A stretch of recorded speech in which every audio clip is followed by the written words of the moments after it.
This image is a picture of a saddle. So, a saddle is the main type of tack that is used when riding a horse. So, the first part that we're going to go over today is the pommel. The pommel is the front of the saddle and it sits higher than the seat, which provides security for the rider. The twist, which is next to it, is the narrowest part of the seat in front of where the rider sits. Next is the seat itself, which is just where the rider sits. The cantle is behind the seat and it is the back of the saddle that provides extra security for the rider. Some cantles come up very high and some come up very low depending on the type of saddle that you're using. Next, you have the panel. So the panel is just the under part of the saddle that provides cushioning between the horse and the saddle itself. Next, we have the skirt, which is this portion right here. The skirt is just a small leather flap that covers the stirrup bar, which is right below here, and it helps prevent the rider's leg from being rubbed by the buckle. Next, we have this very large portion, and this is called the saddle flap. The saddle flap is a large piece of leather that goes underneath the rider's leg and helps to prevent the rider's leg from rubbing on girth buckles, and it helps to prevent the horses from being pinched by the stirrup leather, which is this portion right here. Next, we have the knee roll, which is underneath the knee pad. The knee roll is padding underneath the saddle flap that is near the rider's knee or the front of their thigh, depending on how tall the rider is, and it just provides more support. Knee rolls are all different depending on the type of saddle as well. Above this knee pad right here is what we have. It's called a D-ring. A D-ring is just a tiny ring that attaches to the saddle and it looks like the letter D. And it is used to attach equipment to the saddle. So here at Pegasus, we have little detachable reins, like handle reins, that we attach to the saddle when we're teaching riders how to steer.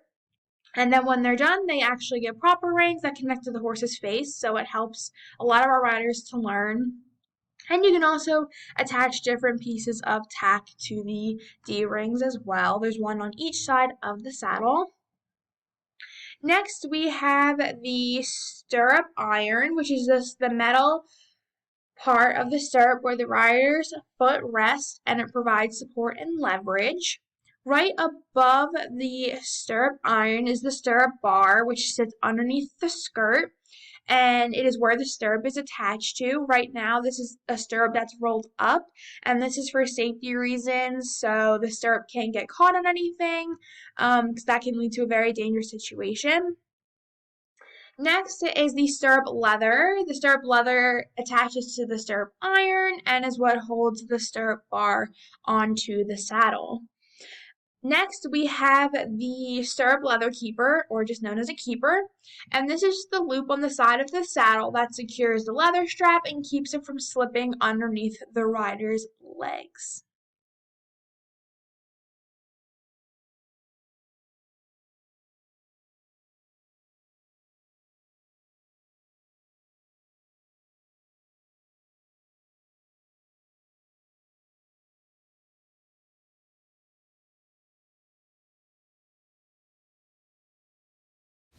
So here I am getting the tack ready for a rider. So the first thing I'm going to do is I'm going to slide the stirrup leather through the stirrup bar. Once I have it through enough, I'm going to pull it all the way up just so I can see all the different holes. Next, I'm going to slide the buckle up to the correct hole. And once I find the correct number or the correct hole, I'll lock it in place and pull the stirrup leather up so the buckle hits the stirrup bar, and I will tuck the excess stirrup leather into the keeper and then roll the stirrup iron up to the stirrup bar and tuck the extra leather in. Now I'm going to tag Zephyr. So first I'm going to start by putting on his square pad, not too far up on his withers but not too far back on his back. Next, I'm going to place the half pad on top of the saddle pad and make sure it is all even. Next, I'm going to place the saddle gently on Zephyr's back over the half pad, and I'm going to shimmy everything into place so it molds to the saddle. And I'm going to make sure everything is straight and even.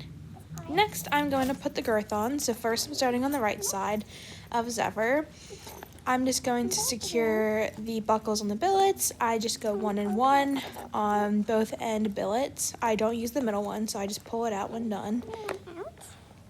Then I go around to the other side and I do the same thing. So I tuck it up through the keepers and I secure the buckles to the billets on one on this side as well, just so he's not too tight while waiting for his lesson to begin. And Zephyr also tends to puff out a lot, so it makes the girth a little bit tight while putting it on. Here's a bridle.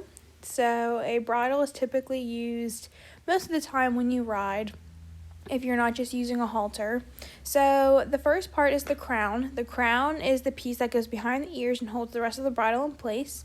Next we have the brow band, which goes across the forehead right above where quote unquote the eyebrows would be. Next are the cheek straps. So the cheek straps rest on the side of the cheeks and connects the bit to the crown. Next is the throat latch, and the throat latch runs from the right ear to the left ear underneath the throat and prevents the bridle from slipping over the horse's head. Next is the noseband, and this helps to hold the bit in place and can be used to keep the horse's mouth closed. So here Amelia is placing the bitless bridle on Zephyr. So a bitless bridle is just a bridle without a bit. First she put the reins over his head so she has more control if he were to walk away. And then next she slid his muzzle through the noseband, and once that is done, she's securing the crown behind Zephyr's ears. So she went from the left ear to the right ear. Doesn't matter which way you go, as long as they both get tucked behind the ears. And now she's pulling out his forelock so it's not tucked into his brow band and making sure nothing is twisted. Next, she moves on to the chin strap. The chin strap, you don't want it to be too tight but not too loose. So once you buckle it, you want to do the 2-finger test to make sure you can comfortably fit 2 fingers within the chin strap. Next, you want to go to the throat latch. So the throat latch you just secure, and you want to be able to fit 2 fingers through it. And once that is secure, you are all done.